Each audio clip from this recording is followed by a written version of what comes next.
This is Pet Life Radio. Let's talk pets.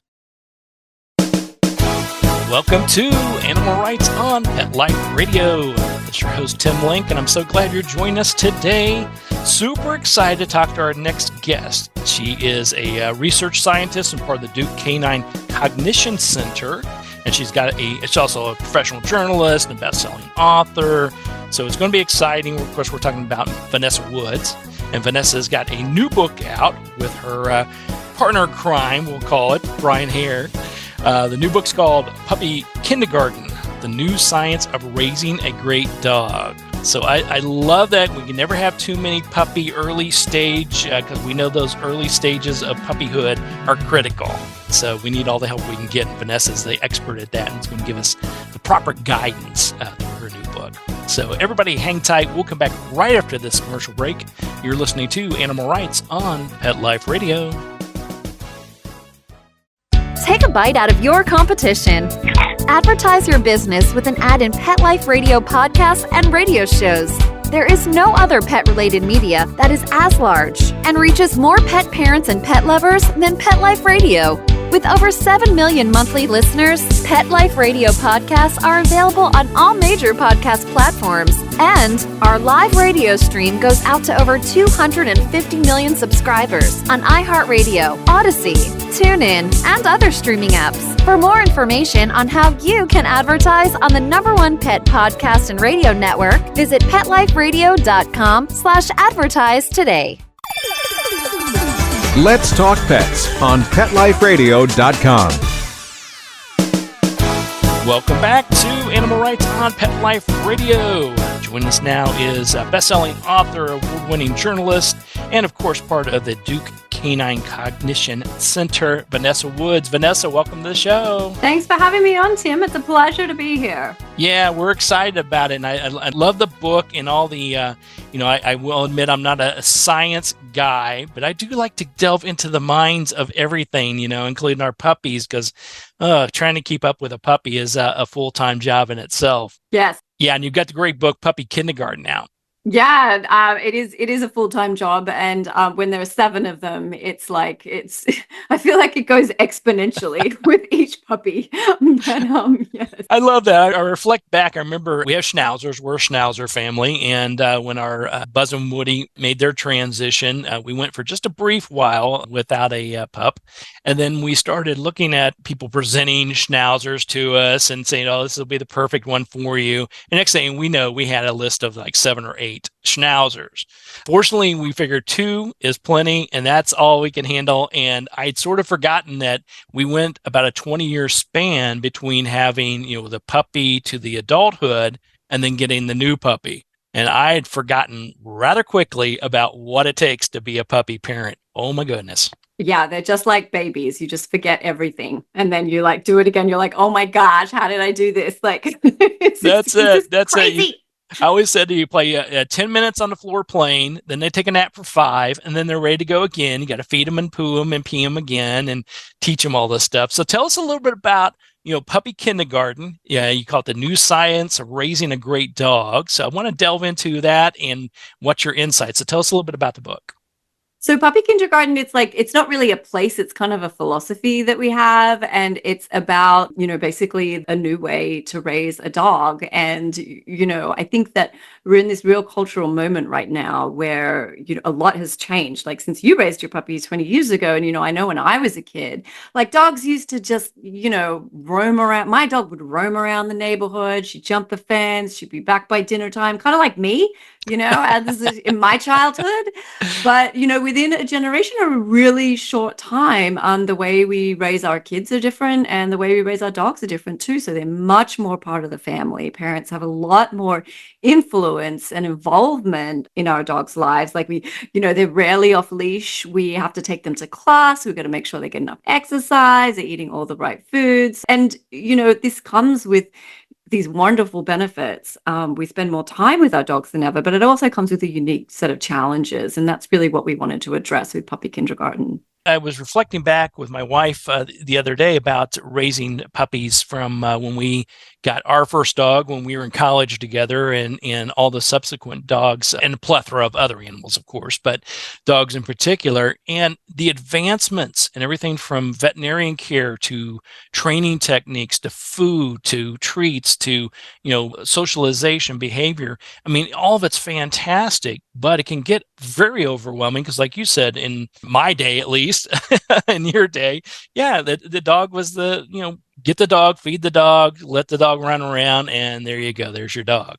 Yeah, no, that's right. And in the 80s, at least, if you let your dog jump into bed with you and sleep with you, the next morning you'd probably both wake up covered in fleas because, so medicine's come a long way. And then just also, the way we think about dogs, we've discovered more about the dog mind in the last 10 years than we have in the last century. So, understanding the way they think has been part of our research program for, several decades now. But, we were kind of like using puppies to kind of figure out like what comes online first, like the different intelligences they have. So what we learned about puppies really does just apply to all dogs.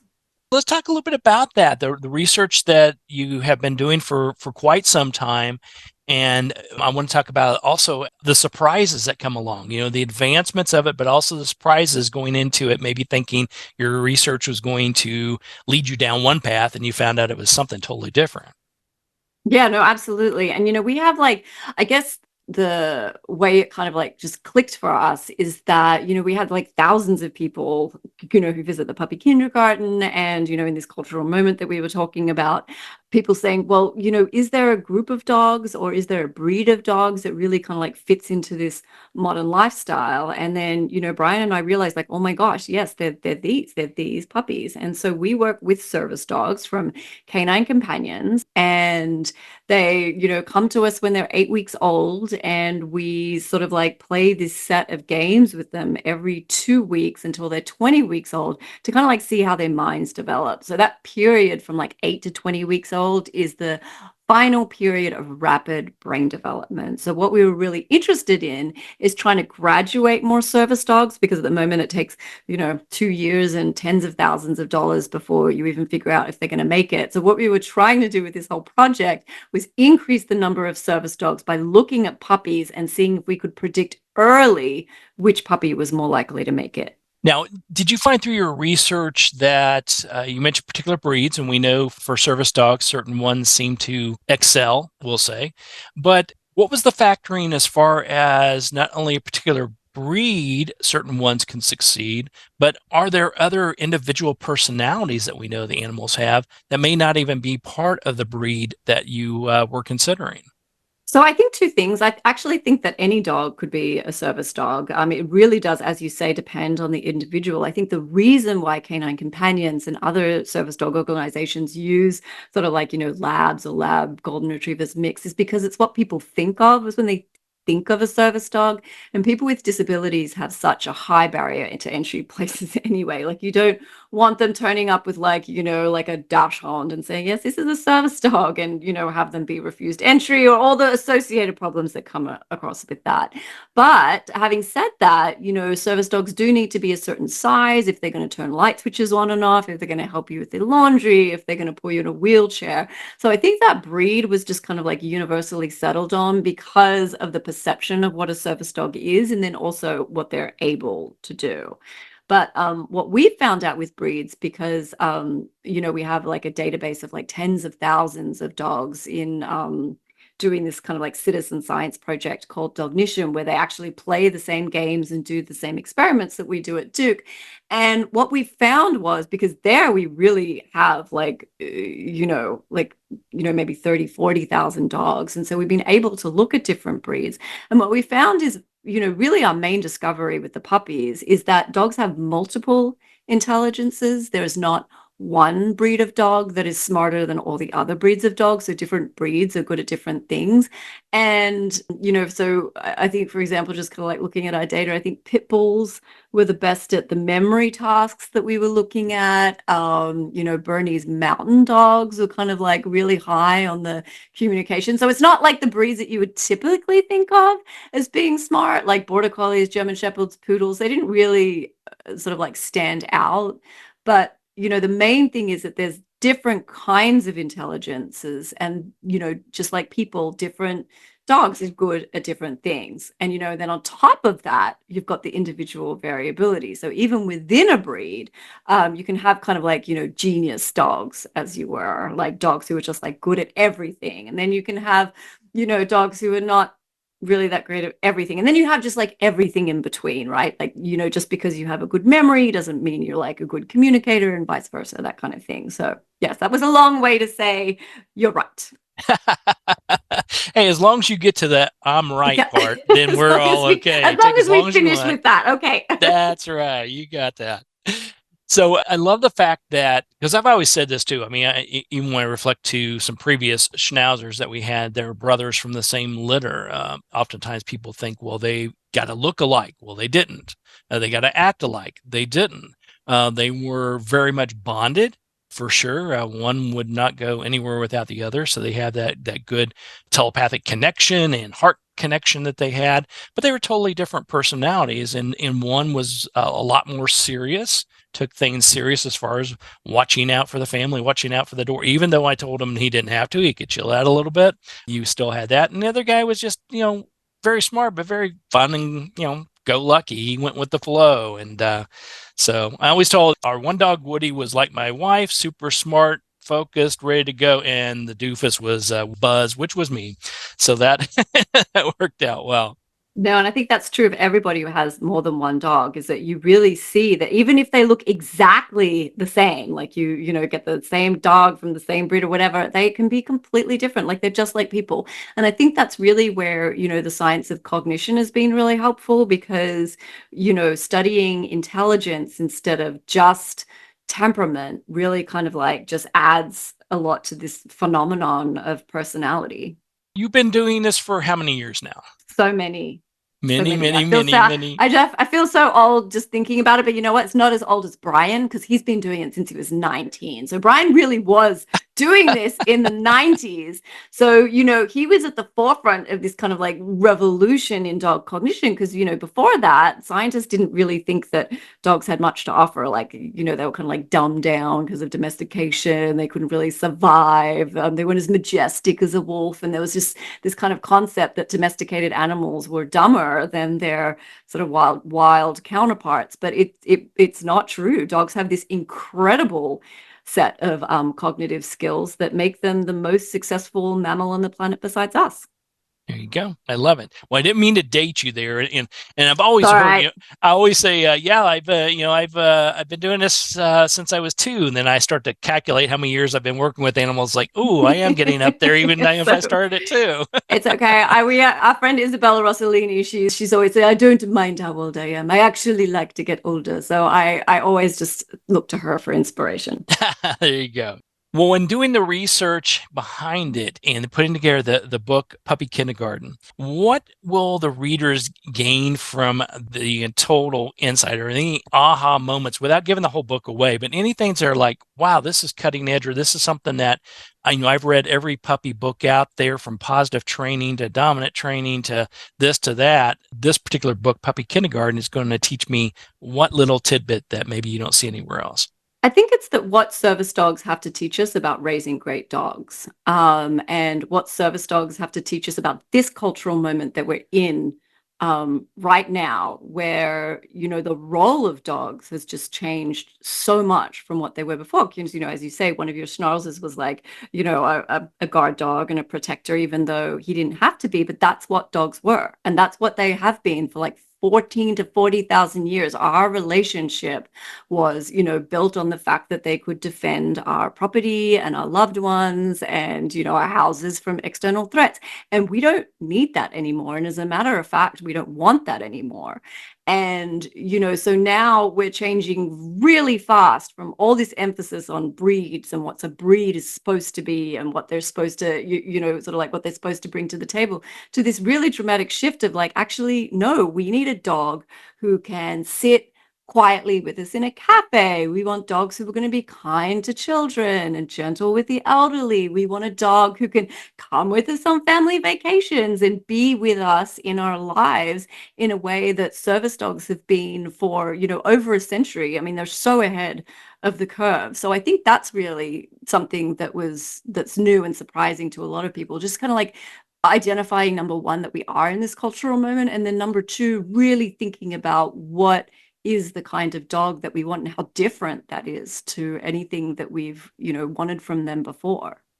I love it. I love it. And in the book, you do a fantastic job of sort of giving the history of where we were, where we're at, and where we're going. And the back part of it, I loved in particular the fact that you do give some tidbits, on how to pick out the right shampoo or what to look for with, various terminologies that we hear out there. So I applaud you for doing a great job from front to back on the book. Well, that was really funny. That was actually the pandemic that did that, because everyone we know suddenly had a puppy. And then so everyone was like writing to us and asking, oh my gosh, what do we do? And we're like, well, here's our schedule and here's our list of supplies. And we just had like, so many people going, oh my God, that was so helpful, because, we used to just throw the puppy outside and just leave them there all day. I mean, that's what dogs did. But now it's like, I think a lot of people are surprised by how intensive it is. And that, as you said, you really need the schedule. It's like 5-minute play and then followed by 10 minutes of this. And then your puppy's going to need a nap. It's like, so that's why we put that in there, because, a lot of people found it helpful just to know what they were getting into. Yeah, even a section on diarrhea. I think that may be a first one, and it's so important. Yes. Outsized role. I love it. All right, we're going to take a quick commercial break. We'll come back and continue our conversation with Vanessa Woods about her book, Puppy Kindergarten, The New Science of Raising a Great Dog. Everybody hang tight. We'll be back right after this commercial break. You're listening to Animal Rights on Pet Life Radio.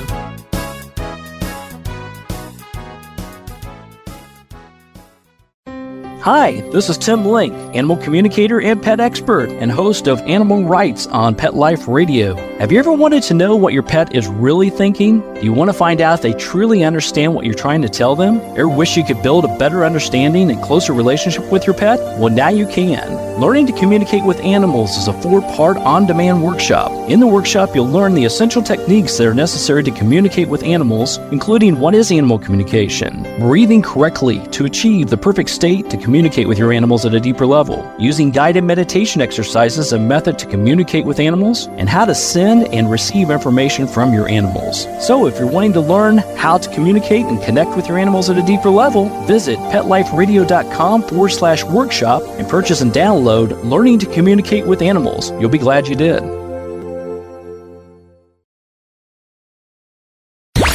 Let's talk pets. Let's talk pets On Pet Life Radio. Pet Life Radio. PetLifeRadio.com. Welcome back to Animal Rights on Pet Life Radio. Continue our conversation with New York Times bestselling author Vanessa Woods and her latest book, Puppy Kindergarten, The Science of Raising a Great Dog.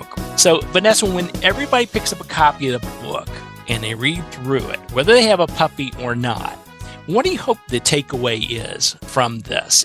I'll leave it to that. What's the one thing, if you had one message to get across, what would you hope that would be? That the minds of dogs are really important, and that understanding the way their minds work and the way they understand things and see the world is like one of the best things you can do for your relationship. I love it. And I think that's very true. I complain a lot or stand on my soapbox, rightfully so, that, we see, you mentioned the pandemic, and even in our neighborhood that we live in, a lot of families did not have dogs until the pandemic hit, and they all got dogs and they all kept their dogs and they're out walking their dogs, which is all fantastic. But my soapbox is, getting the dreaded cell phone out and looking at the phone, reading through the phone, doing the text, whatever, while you're walking your dog. And so I think you're missing out on the key point of not only being able to understand what your dog wants and needs, but connecting with them and understanding them from a little bit higher level and a little bit higher mental level. Well, in the book, we really tried to explain the games that we were playing in a way that, even like a fourth grader could kind of like do them. And it's not complicated. They're like cups and, some boxes. But, there's one game that's my favorite, and it's called The Impossible Task. And what you do is you just like lock a treat in one of those snap lock containers, the snap lock one, the rubber. And then you just see what your puppy does or what your dog does. And some dogs will like just kind of like really try and open it by themselves. Like they're very wolf-like, like, the military dogs we work with, they're like really self-starters. And then, but then, some dogs will just kind of like look at you, like stare at you as in, hey, human, you with the opposable thumbs, open this for me. And, number one, it's like really fun just to see what your dog is and how they solve problems. Like, are they independent problem solver? Are they going to ask you for help? And the second thing is that when we played this game with puppies, once every 2 weeks for 5 minutes, it doubled the amount of eye contact they make. And of course, eye contact is really important for, bonding, basically. It's what our little babies use when they're awful and they don't do anything but cry. And the way they elicit kind of like love and attention is they just make eye contact with you, and it makes your eye contact go up. Your oxytocin go up and your baby's oxytocin go up. And, dogs have managed to hijack this oxytocin bonding pathway. And so, when your puppy is staring at you and you're staring at your puppy, like, or your dog, like the oxytocin of both of you goes up, and it just makes you feel loving and loved. And so, I think that's, if people are going to play one game with their dogs, I think that one is a really important one. I love it. And that's such when you peel back the onion sort of thing, it's so simple. I can't count how many toys and games I have in this house. I am that pet parent. I will say that, especially when I used to travel all the time internationally. I always bring back, 2 or 3 toys. And so we've got them laying everywhere in the house. But a simple game, take a treat, hide it in a container in this case, make contact, play for 5 minutes.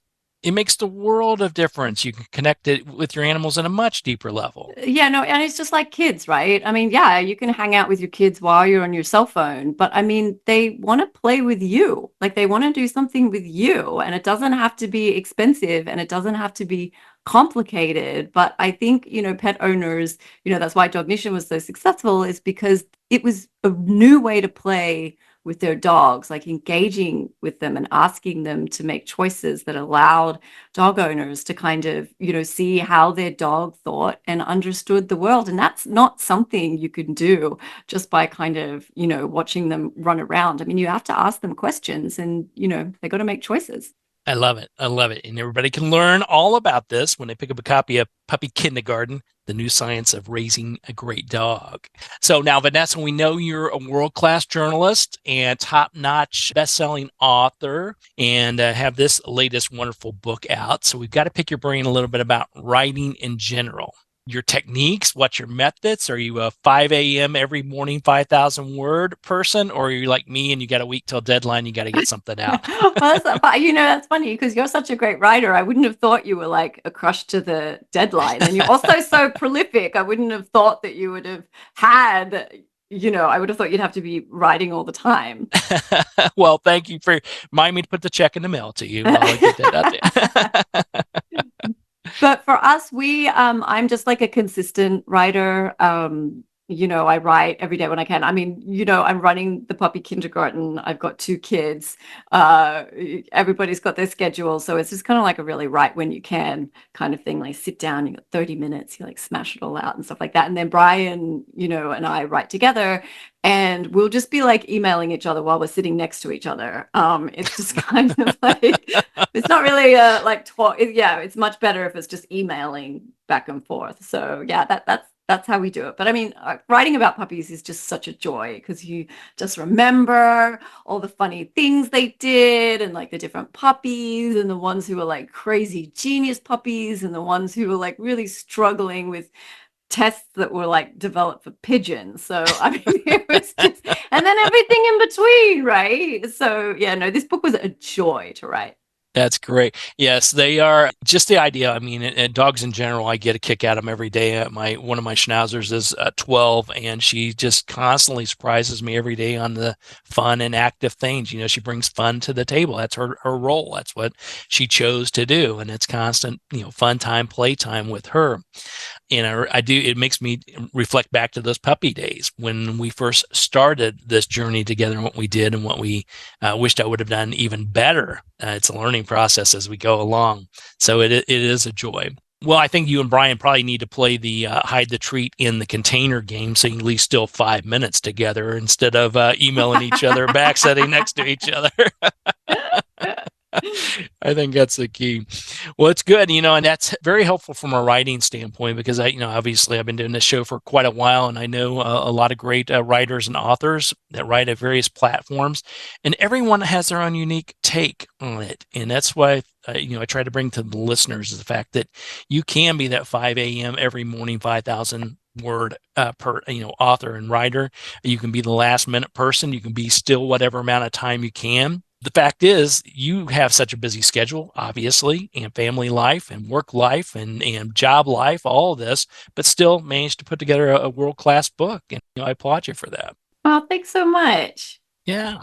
So I love it. Everybody pick up a copy of the book, whether you have a puppy or not, whether a puppy's going to be coming in your life, which probably will. If you love animals, they're going to be coming.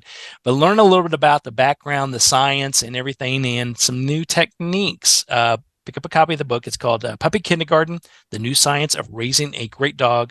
Brian Hare and, of course, Vanessa Woods. Vanessa, thank you so much for coming on the show. It's a pleasure indeed. I love the book, love what you do, love what you do over at Duke. So just keep up the great work. Thanks so much, Jim. It was so fun to be on the show. Oh, my pleasure. Well, we're coming to the end of the show today. I want to thank everyone for listening to Animal Rights on Pet Life Radio. Want to thank the producers and sponsors for making this show possible. If you have any ideas, comments, or want to suggest people to come on the show, drop us a line. You can go to PetLifeRadio.com, and we'll entertain your comments, answer your questions, and bring on the people you want to hear from most. And while you're there, check out all the other wonderful, great shows. It's a cornucopia of barking, furry, feathered, finned fun. It's PetLifeRadio.com. So until next time, write a great story about the animals in your life, and who knows, you may be the next guest on Animal Rights on Pet Life Radio. Have a great day. Let's Talk Pets, every week on demand, only on PetLifeRadio.com.